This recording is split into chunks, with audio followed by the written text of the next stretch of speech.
Muy buenos días a todos. Les saluda el ingeniero Vladimir Mayhuasca y en nombre del Centro Nacional de Seguridad Digital les doy una cálida bienvenida a este evento titulado El Mes de la Seguridad Digital. Hemos preparado este evento con mucho entusiasmo y esperamos que sea del máximo provecho para todos ustedes. Antes de iniciar el webinar de hoy, daremos el pase al coordinador del Centro Nacional de Seguridad Digital, el ingeniero Gabriel Calizaya, quien nos dará las palabras de apertura a este evento. Adelante, ingeniero Gabriel. Muchas gracias, Vladimir.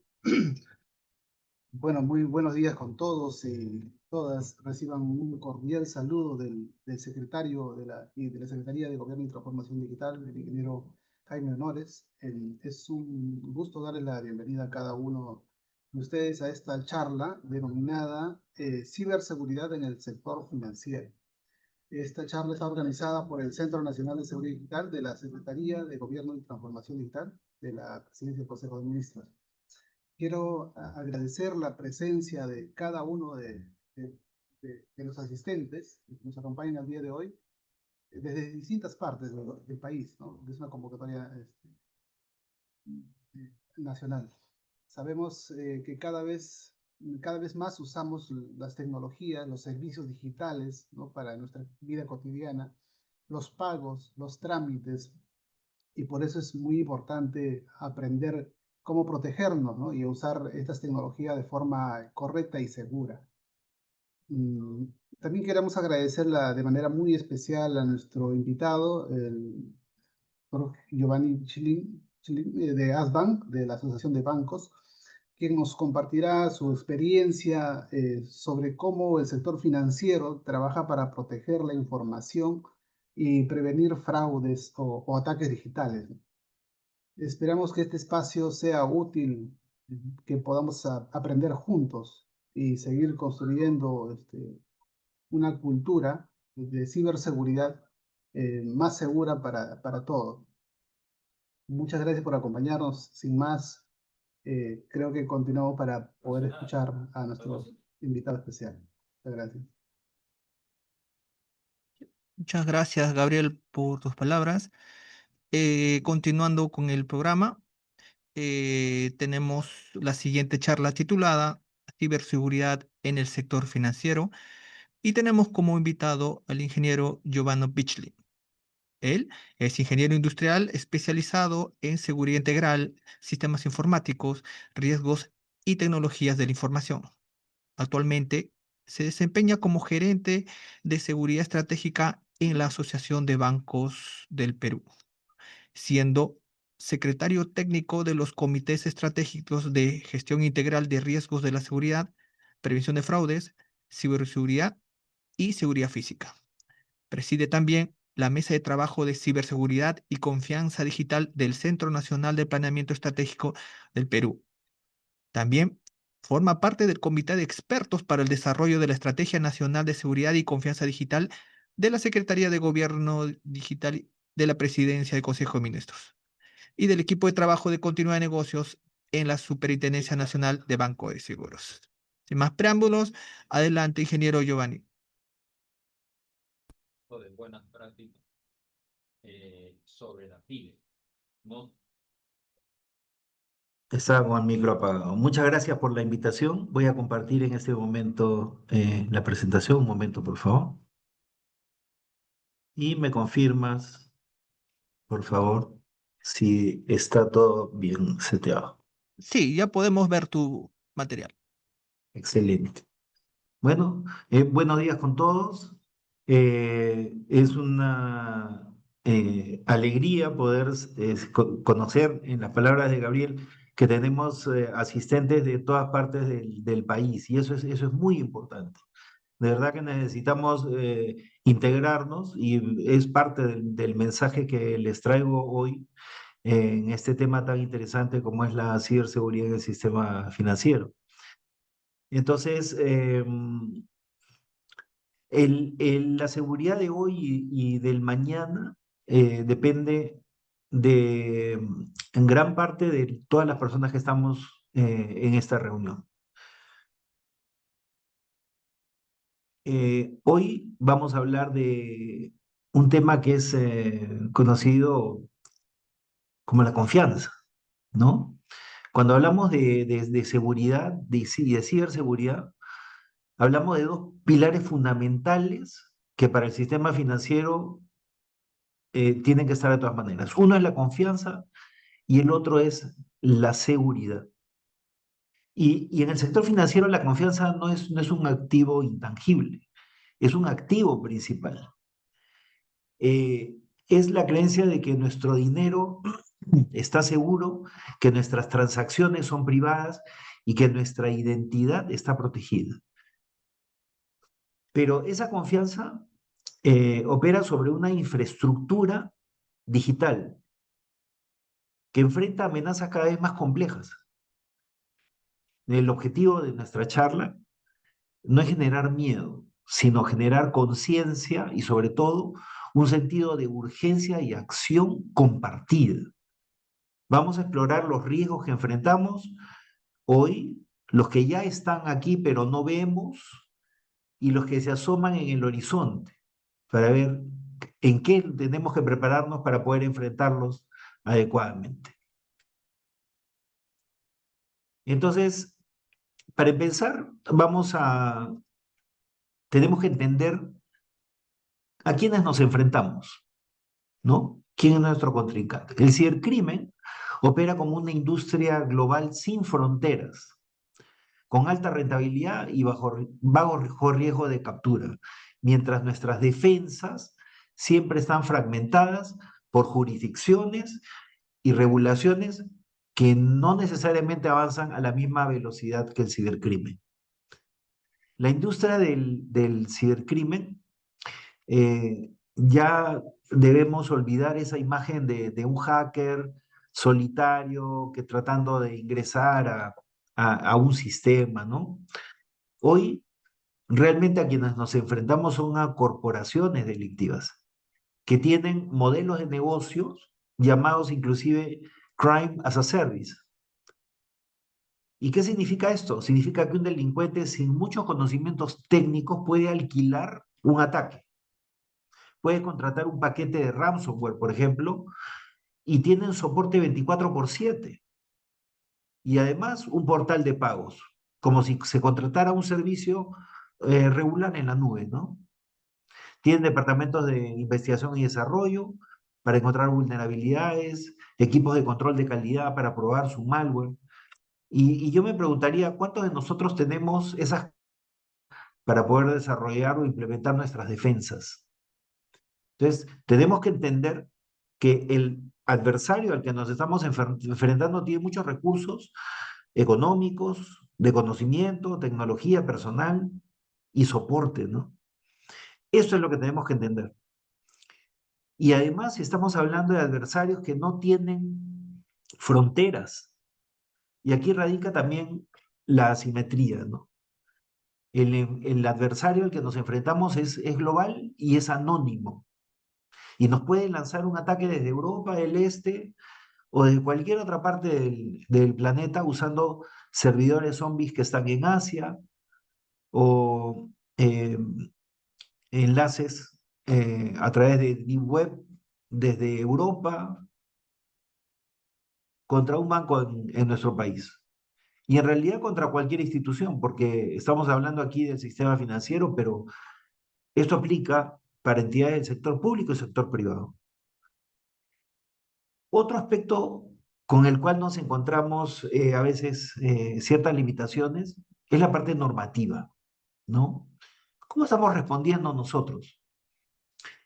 Respondemos con leyes que tienen fronteras, porque cuando aplicamos nosotros una norma, rige para el territorio nacional, pero nuestros atacantes vienen desde fuera.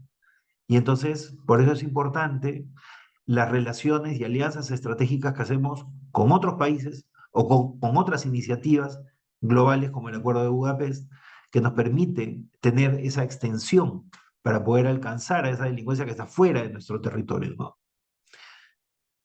Entonces, pero ¿qué sucede? A veces, cuando estas investigaciones se desarrollan, demoran, todo toma su tiempo. y la delincuencia se mueve mucho más rápido y entonces tiene la oportunidad de borrar si es que identifica que ya lo están siguiendo, pues tiene la oportunidad de borrar todas las huellas de su ataque. Por lo tanto, es muy difícil poder llegar a identificarlos. Y otro aspecto también que debemos tomar en consideración, y es una de las amenazas más importantes de nuestra época, es el ransomware, porque actualmente ya tiene una triple forma de extorsión el ransomware, ¿no? Antes solamente cifraban los datos de unos archivos o quizás el servidor o atacaban toda una plataforma y nos pedían rescate. Pero hoy han variado su estrategia, ¿no? Primero, cifran los datos para paralizar tu operación. Luego te roban porque hay una amenaza de que los van a publicar, ¿no es cierto? Que los van a ofrecer en la Deep Web, y eso era antes. Ahora lo están ofreciendo abiertamente en plataformas, redes sociales públicas, en los marketplaces específicamente, que por poco dinero puedes conseguir toda la información de una persona, ¿no? Y la tercera forma que utiliza el ransomware actualmente es que si no pagas, entonces y puedes recuperar tu información y te pones nuevamente en operación, entonces ellos van a lanzar un ataque de negación de servicio. Entonces, vean cómo en el tiempo las estrategias que utiliza la delincuencia va cambiando de acuerdo a las medidas que vamos tomando para poder contrarrestar esos ataques, ¿no? Entonces, esta es una industria que es ágil, es global y las defensas que nosotros aplicamos son locales y en algunos casos son lentas para la velocidad con la que se moviliza la delincuencia.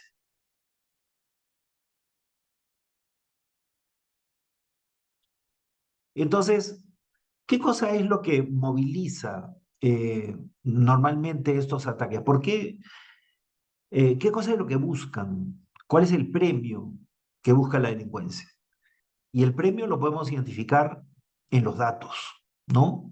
Los datos es el premio que busca la ciberdelincuencia en este ambiente digital.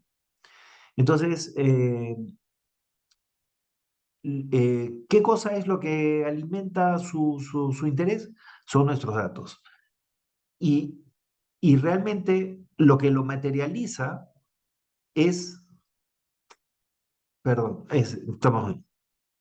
Lo que lo materializa es la venta masiva de los datos personales en plataformas públicas como las redes sociales y los foros. Entonces, en múltiples oportunidades nosotros hemos denunciado que en estas redes sociales se comercializa datos personales, datos biométricos, datos de nuestras propiedades, de nuestras familias, de nuestras comunicaciones, de los colegios donde estudian nuestros hijos. Y toda esta información es utilizada ya no solamente por la ciberdelincuencia, sino por las otras modalidades de crimen como la extorsión, el secuestro y sicariato. Entonces, tenemos que hacer algo para poder proteger y contrarrestar toda esa información que está afuera, ¿no?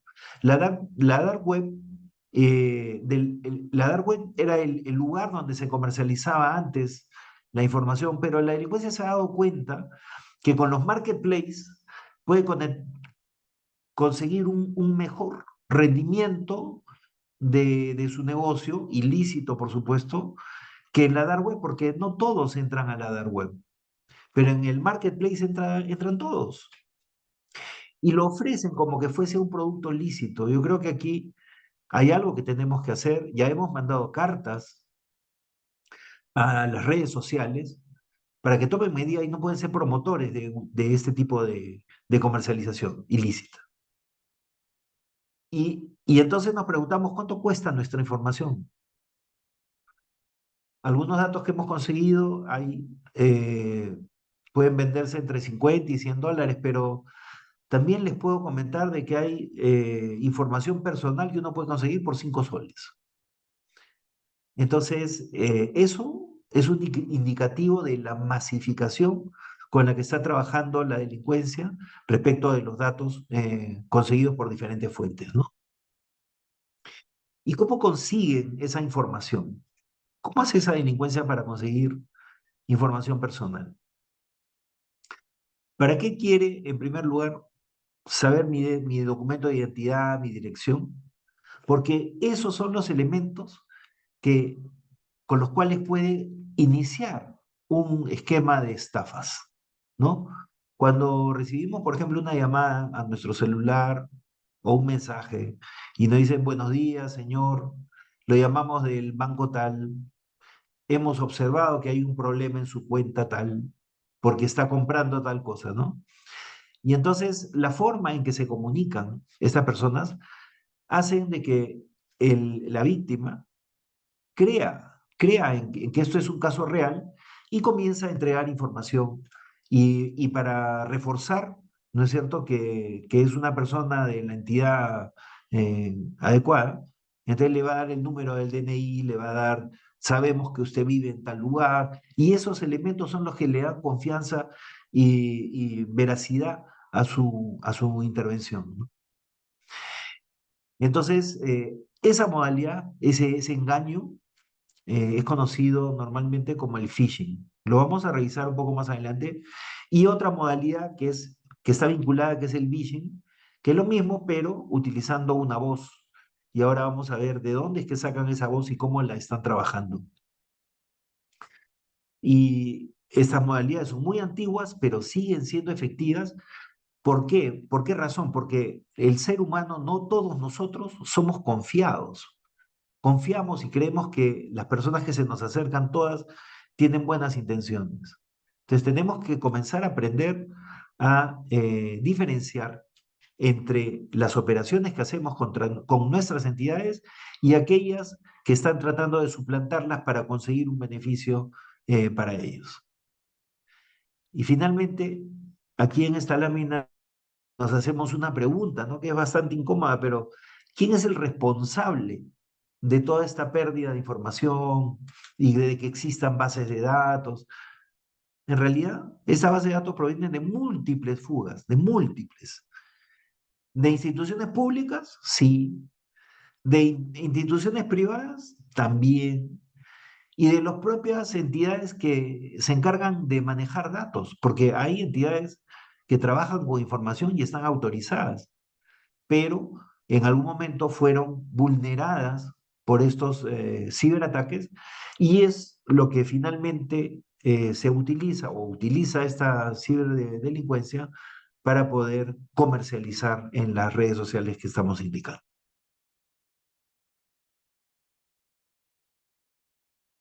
¿Y por qué consiguen éxito? ¿Por qué la ciberdelincuencia alcanza el éxito?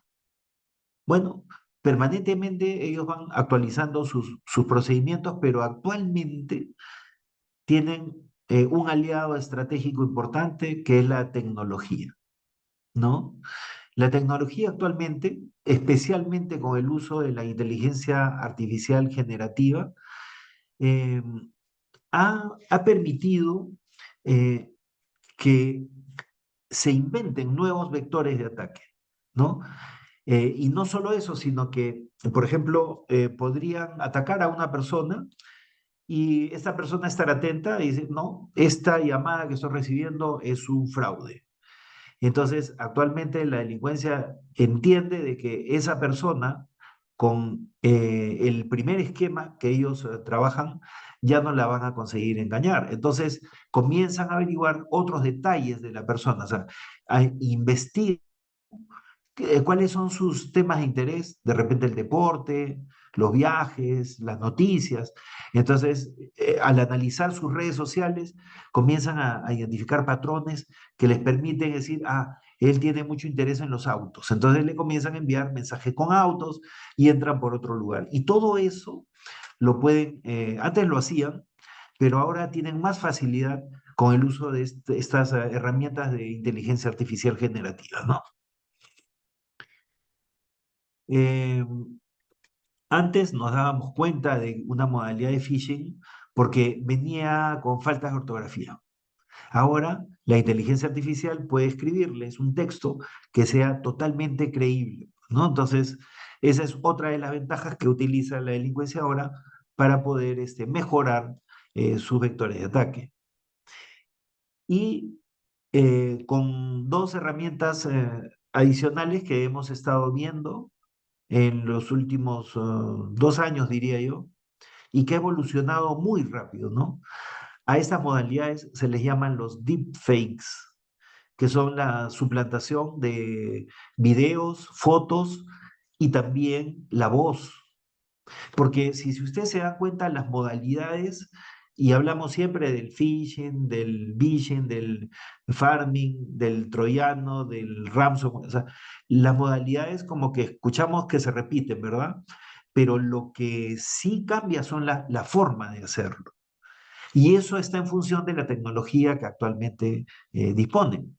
Entonces, la inteligencia artificial ha trabajado mucho en el tema de los deepfakes, tanto de video e imagen como la de voz. Basta ahora, por ejemplo, 3 segundos para que un programa de inteligencia artificial pueda reproducir nuestra voz. Y con otros programas para poder, que trabajan el tema de video, podrían generar, por ejemplo, esta presentación. De repente, yo no sería necesario que la haga, escribo, inserto mi avatar, le pongo mi voz y podría dar la conferencia.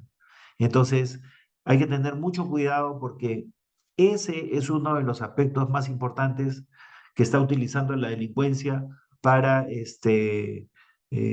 lograr sus objetivos.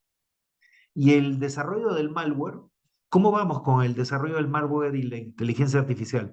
Pues ha mejorado muchísimo, porque ayuda a encontrar vulnerabilidades más rápidas y también les da una característica y una capacidad que es la de crear el malware polimórfico. Antes, este malware polimórfico solamente era generado por profesionales con un alto perfil y era muy complejo de poder alcanzar ese dominio de programación. Sin embargo, ahora con la ayuda de estas herramientas de inteligencia artificial, podemos desarrollar este tipo de malwares. Y entonces, ¿qué hacemos? ¿No? Porque vemos que los riesgos son muy grandes, pero tenemos que tomar alguna medida. Bueno, la inteligencia artificial no vino para hacer cosas malas solamente, vino para hacer cosas buenas. Entonces, debemos incluir dentro de nuestros procesos de detección, análisis, observación, eh, herramientas de inteligencia artificial que se van potenciando con la experiencia. Ya en el mercado, felizmente, hay muchas herramientas que están desplegándose que hacen uso intensivo de la inteligencia artificial y que nos pueden ayudar a mitigar este tipo de ataques. Como siguiente tema, vamos a tratar acerca de una brecha que tenemos como recursos, ¿no? Y está orientado principalmente a dos aspectos, a la obsolescencia tecnológica y a la escasez del talento. Este es un tema que también venimos escuchando ya hace varios años.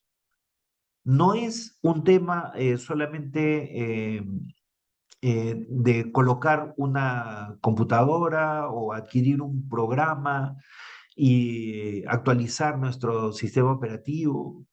No. ¿Qué es lo que sucede? Cuando nosotros implementamos herramientas y soluciones tecnológicas, no es solamente conectar un aparato y ya estamos listos. Hay dos aspectos ahí. Uno, la implementación, porque hay que hacerlo compatible con programas que tienen muchos años en nuestra organización, ¿no? Y que no los vamos a cambiar. Entonces, la nueva tecnología tiene que adaptarse a esta herramienta que venimos utilizando. Eso es uno. Y dos, que muchas veces la implementación de estas tecnologías toman tiempo. Toman tiempo y probablemente cuando llegamos a terminar de hacer la implementación, ¿qué creen que sucede? que ya estamos obsoletos o salió una nueva versión de lo que acabamos de implementar, porque ya encontraron vulnerabilidades día cero y la delincuencia va un poco más rápido que nosotros. Entonces, ¿cómo podemos hacer para darle solución a este tema? Tenemos que trabajar en dos frentes. Uno en el de la tecnología, pero en el segundo es en el del talento. Y cuando hablamos del talento, no estamos hablando de profesiones que duren pues 5 años en terminarlas y sacar su título. Lo que necesitamos son personas especialistas que estén capacitadas para poder atender temas específicos, porque van a verdades para poder enfrentar todo este tema del cibercrimen. Se necesitarían demasiadas licenciaturas, diplomados, maestrías y doctorados, y no nos alcanzaría para poder conocer todas las posibilidades que existen. Entonces debemos recurrir, y esta es una opinión personal, tenemos que recurrir al tema de la especialización y además en cursos y temas que duren 3 meses. Porque si nos va a demorar 2 años una especialización en un tema específico, ya para cuando estemos habilitados no nos va a servir. Tenemos que tener una reacción mucho más rápida. Se están trabajando en ofertas educativas de esta naturaleza, ¿no? Para poder cubrir esos huecos que necesitamos y proteger a nuestras instituciones y darle al mercado la oportunidad de poder protegerse. Vamos a hablar de eso un poquito más adelante. Entonces, la velocidad de la obsolescencia lo podríamos ver en dos aspectos, ¿no? Uno, que sería el de la obsolescencia tecnológica, que ya todos los equipos tienen su fecha de caducidad, pero también la velocidad de la obsolescencia debido a la implementación, a la complejidad de la implementación. Vale decir, si yo para protegerme de un determinado ataque voy a demandar 3 años, yo pensaría 3 veces antes de comenzarlo, porque cuando lo termine de implementar ya no me va a servir. Entonces tengo que trabajar el tema de la defensa de otra manera, de una forma estratégica, poniendo los elementos que tenemos en el lugar donde somos más vulnerables. ¿Ok? La escasez del talento, se los comenté hace un momento, considero que ahí vamos a tener que desarrollar cursos más cortos, especializados y masificarlo para que todas las empresas tengan la oportunidad de protegerse adecuadamente. Porque de lo contrario se va a producir eso que tenemos ahí que se llama el efecto burnout o muchas veces se conoce también con la fatiga, ¿no? Creemos que al programador de sistemas lo podemos usar para que detecte modalidades de fraude o cómo está yendo el consumo de los anchos de banda, que identifican que algo está sucediendo, ¿no? Cada uno tiene su especialidad, pero lamentablemente cuando le cargamos a un especialista de otros temas diferentes y lo desarrolla, entonces, ¿qué es lo que tenemos? A una persona que está cansada, que ya no ve nada, cuando ve las pantallas ya, a pesar de que sale la barra roja, no la va a ver porque es natural. Entonces, ahí es donde nosotros debemos ayudarnos con estas herramientas de inteligencia artificial que no se van a cansar, están 24/7 y van a generar los avisos para que el especialista ya tome la medida adecuada. No estoy diciendo que la inteligencia artificial nos reemplaza, estoy diciendo que tiene unas capacidades que nosotros no tenemos, ese trabajo permanente y el alertamiento. Eso es lo que necesitamos.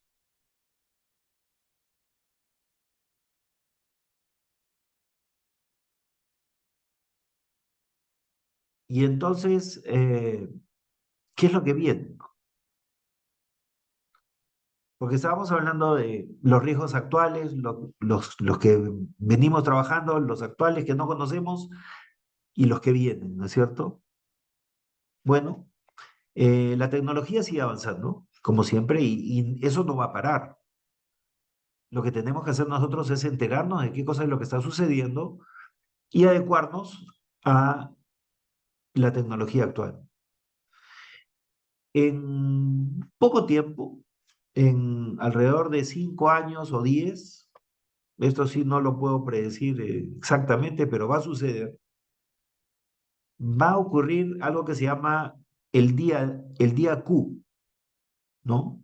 El día Q es el día en el que la tecnología de computación cuántica va a estar lo suficientemente estable y potente para romper todo lo que es nuestra seguridad. ¿Cómo está basada nuestra seguridad a nivel global? Todos utilizamos el cifrado o los certificados digitales. Entonces, claro, cada vez utilizamos llaves más largas para darnos un poco más de seguridad porque decimos, bueno, con 512 o con 256 tenemos un espacio de 40 años para que rompan la contraseña, ¿no? Entonces, con la computación cuántica, esos años se van a convertir en horas o en minutos. Y eso es lo que explicaría, por ejemplo, por qué eh, la delincuencia está tan interesada en robar información, bases de datos, eh, esté o no esté cifrada. La puedan o no la puedan descifrar en este momento, porque saben que dentro de 5 o 10 años esa información la van a poder abrir. Van a poder abrir esos candados que actualmente protegen nuestra información. Entonces tenemos que prepararnos para poder proteger la data del futuro y la actual si es posible. ¿Y cómo hacemos eso? Lo hacemos con eh, un análisis de cuál es la información, qué tipo de cifrado estamos utilizando y ya han salido unos estándares de encriptación o cifrado para postcuántico, ¿no? Para ese momento en que ya la computación cuántica se vuelva algo normal, entonces estemos preparados para proteger la información de estos ataques. Recuerdo que la presidencia del Consejo de Ministros, la Secretaría de Gobierno y Transformación Digital, nos invitó hace un par de años, creo, o 3, no recuerdo bien, creo que hace 3 años, y hablamos de cuando me hicieron una pregunta de qué era lo que más me preocupaba en temas de seguridad en ese momento, y yo respondí que una de las cosas que me preocupaba más era la computación cuántica. En ese momento no se entendía muy bien, pero creo que ahora todos, con la información que ya está disponible, van a coincidir con ese análisis y no es cuestión de desesperarse, porque la tecnología va a seguir generando nuevas posibilidades de uso, pero lo importante es saber qué es lo que viene y saber qué es lo que tenemos que proteger y cómo. Felizmente, como le decía, ya hay un framework del NIST que habla de los cifrados cuánticos. Entonces, si no lo hemos hecho hasta ahora, otra recomendación que les puedo dar es que comencemos a investigar sobre este tema porque es algo con lo que vamos a vivir en el día a día del futuro, ¿no? Y no está muy lejano. Eh, También tenemos que analizar cuál va a ser el impacto, ¿no? O sea, ¿qué sucedería si esa información que nos es hurtada cae en manos de la ciberdelincuencia? Si preguntamos a algunas personas, nos van a decir, no pasa nada porque está cifrado. Pero ustedes ya saben que dentro de 5 años ese cifrado no nos va a proteger más. Entonces, ¿qué es lo que debemos hacer? Tenemos que interesarnos en conocer qué información es la que ha salido y qué daño nos puede causar. Y luego aplicar un plan de resiliencia. O sea, ¿qué hacemos si es que esa información es conocida? Con esas preguntas, creo que podemos estructurar algunas estrategias, procesos o procedimientos que nos permitan asegurarnos de que nuestra información esté más segura.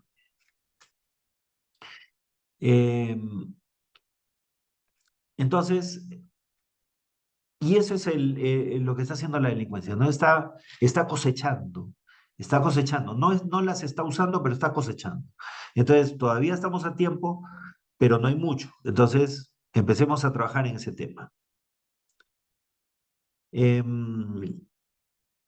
Muy bien, entonces, vamos a ver entonces qué es lo que debemos hacer. Hemos visto hasta el momento un panorama que es muy complejo. Esta es mi última lámina por si acaso. Entonces, el panorama es complejo. La industria criminal tiene muchos recursos, tiene dinero, tiene profesionales, tiene tecnología, tiene comunicaciones, tiene información. Y además no tiene normas que las restrinjan. Entonces a ellos no les interesa cumplir las normas. A ellos lo que les interesa es entrar y romper los sistemas para obtener información y alimentarse de nuestros datos. ¿Y qué están utilizando? Están utilizando inteligencia artificial para que se enfrenten a nuestras defensas, que son obsoletas, tradicionales, con el conocimiento técnico que ya sabemos. Entonces, nosotros tenemos que hacer una declaración aquí, ¿no? Porque la ciberseguridad ya ha dejado de ser un problema técnico del Departamento de Tecnología e Información. La ciberseguridad es un pilar fundamental de la estabilidad social, económica y, y de confianza. Entonces, tenemos que trabajar porque esto tiene que ser llevado a las instancias más altas de nuestras organizaciones, sector público y sector privado. Acá no estamos diferenciando a nadie. ¿Saben por qué? Porque el mismo enlace que utilizamos para conectarnos a Internet lo usa la empresa, la entidad pública o la empresa privada. Y en nuestras casas también usamos el mismo enlace. Y esta ciberdelincuencia no le interesa a quién está adelante. Por supuesto que buscará empresas que tengan mayor información de mayor valor para ellos, pero también si entran a nuestro domicilio también van a levantar información de nuestras computadoras. Entonces, esto es un tema que le atañe a todo el país. No hay nadie que se libre acá. Entonces, el sector público necesita modernizar nuestros marcos legales, fortalecer los convenios internacionales, sobre todo los de persecución del delito, porque se sienten muy cómodos fuera si es que no los perseguimos. Y además que nos permitan ser tan ágiles como la propia delincuencia, que las normas no nos deben restringir a los que estamos tratando de defender, a los que deben sancionar es a los delincuentes, ¿ok? El sector privado y a los especialistas nos toca cambiar la mentalidad. Tenemos que mover ese chip que tenemos del cumplimiento para marcar un indicador a la verdadera resiliencia, al cumplimiento, pero a proteger nuestras capacidades y nuestra información. Que podamos recibir los ataques, pero que no nos afecte en nuestra productividad, en nuestros datos, y que podamos seguir operando, ¿no? Tenemos que ser resilientes y tenemos que comenzar a prepararnos para el riesgo cuántico. Eso es muy importante. Aquí hay otra tarea también para la academia y a los estudiantes.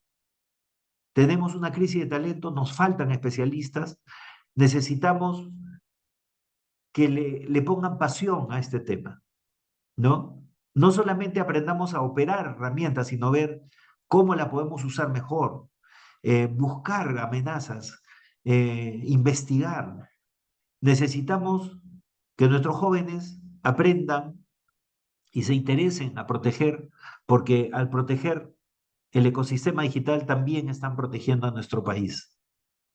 Y al público en general, y ahí también me incluyo yo, todos somos primera línea de defensa. Si nosotros permitimos que ataquen nuestras computadoras, lo siguiente que va a ocurrir es que van a atacar a nuestros contactos de nuestros celulares o de nuestros correos electrónicos. Entonces, ayudemos a prevenir, ayudémonos entre todos con una higiene digital. No usemos mal software que no esté autorizado. No le rompamos la seguridad a los teléfonos celulares. Eh, Enterémonos bien de cómo utilizar nuestros equipos. Usemos doble factor de autenticación para hacerle más difícil el acceso a la delincuencia. Desconfiemos de las llamadas que nos piden datos personales. Los correos y los mensajes que tienen un carácter de urgente posiblemente sean un esquema de fraude que quieren conseguir nuestros datos. ¿Saben cómo se consigue contrarrestar eso? Verificando por otro medio que esa información o esa urgencia es real. Eso es lo que tenemos que hacer. La confianza digital no se decreta, no se va a implementar con una norma, no. Eso tenemos que construirlo nosotros. Las normas son unas guías, pero nosotros somos los encargados de poder construir la seguridad. Y eso tenemos que hacerlo todos los días. La tarea es enorme, pero quizás es la tarea más importante que tenemos en esta nuestra era digital. Muchas gracias. Muy agradecido por tus palabras y recomendaciones, Giovanni. Tenemos un par de preguntas de los participantes. Esteban Mamani pregunta, ¿qué carrera seguir para especializarme en ciberseguridad? Buenísima, excelente. Mira, en realidad necesitamos que una persona obtenga cualquier profesión, porque en el tema de la ciberseguridad entran los psicólogos, psiquiatras, entran los médicos, la medicina, entran los ingenieros, los abogados, los administradores, los contadores. Toda profesión es importante en el tema de la ciberseguridad. ¿Y saben por qué? Porque no todos pensamos igual. Entonces tenemos que formar equipos que sean multidisciplinarios y con múltiples formaciones. Por supuesto que hay especialidades específicas para lo que es ciberseguridad. Entiendo que hay dos universidades que ya han comenzado han puesto a disposición sus carreras profesionales de ciber, correcto, puede ser, pero mi recomendación sería estudiar lo que nosotros queremos estudiar y luego especializarnos en los temas de ciber que nos interese.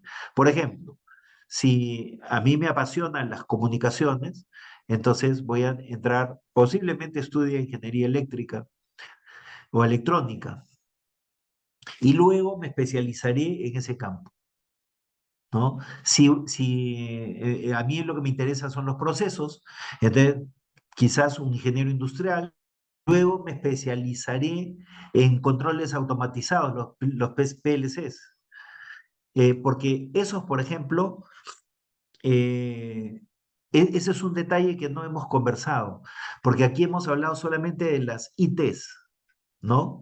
Las Information Technologies, pero hay otro grupo de equipos y dispositivos que son las OTs, que son las Operation Technologies, y son las que nos permiten, por ejemplo, controlar el flujo de agua en un río o el abastecimiento de energía eléctrica en una central, y así. Entonces, y esos equipos también necesitan seguridad. Entonces, como les digo, esto es tan amplio como que va a estar en cualquier dispositivo que nosotros vamos a utilizar. Por ejemplo, los teléfonos, los anillos, no sé, deben haber escuchado, estos que detectan la presión, los teléfonos con los que podemos responder o conectarnos a nuestras redes sociales o correo electrónico. Entonces, y ahora viene, bueno, la refrigeradora, los vehículos, todo va a estar interconectado.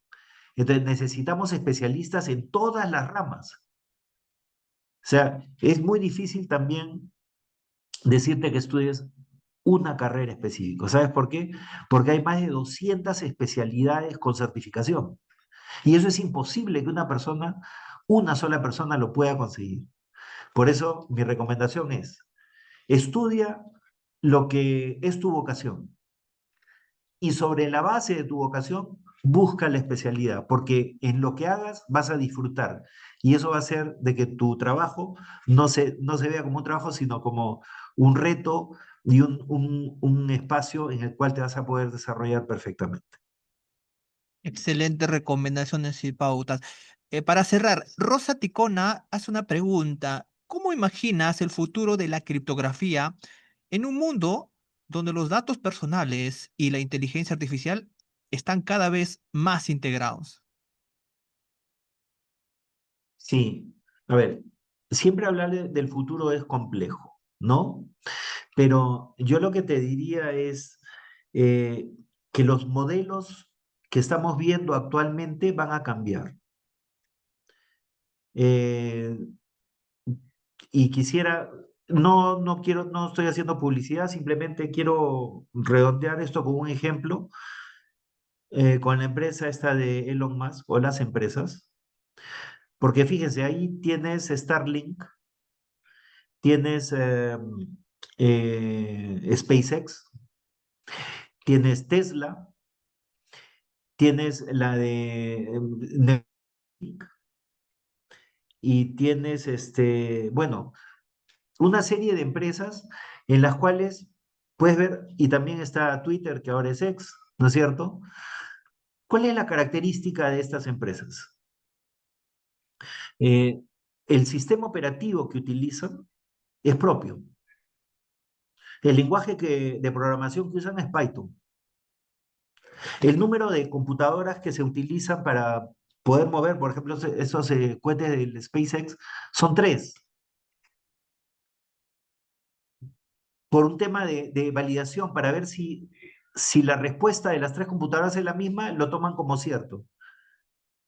Y la pregunta ahí dice, bueno, ¿y por qué ellos utilizan 3 y no una? Pues no confían en una computadora, no, sino que ellos estudiaron que en el espacio hay algunas partículas que son muy, muy pequeñitas y que viajan muy rápido y pueden pasar por en medio de una de las computadoras y alterar el resultado de una de ellas.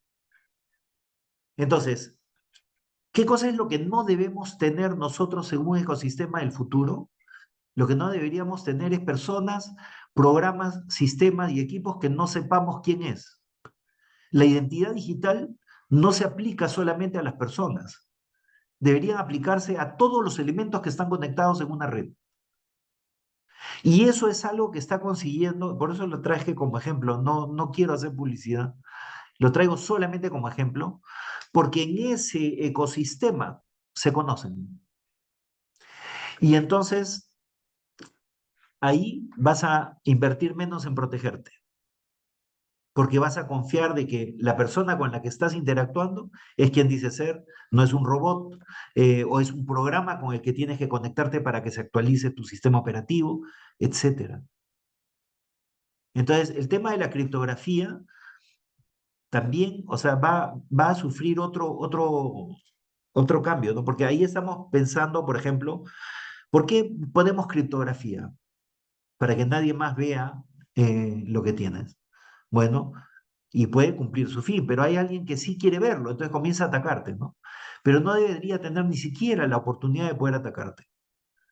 Y eso se puede aplicar, mira, hasta ahora lo que conozco como protección efectiva es el tema de los certificados digitales, esa infraestructura PKI, con un tercero de confianza que podría ser esta empresa y otros 2 elementos, que puedo ser yo y puede ser Vladimir, pero debidamente identificados.